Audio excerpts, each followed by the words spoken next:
Welcome to PC Error Detective.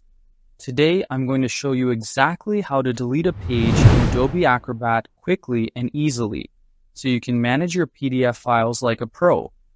Step 1. Open your PDF file in Adobe Acrobat by double-clicking it or using the File menu. This lets you access all the pages and tools you need to make changes. Step 2. Click on the Organize Pages tool in the right-hand pane.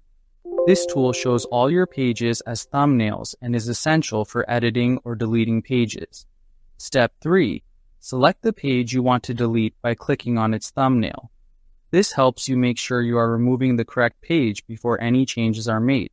Step 4. Right-click on the selected page or choose Delete from the toolbar. This will remove the page from your PDF, keeping the rest of your document intact. Step 5. Don't forget to save your PDF by going to File, Save. Saving ensures that all your changes are applied and your file is updated.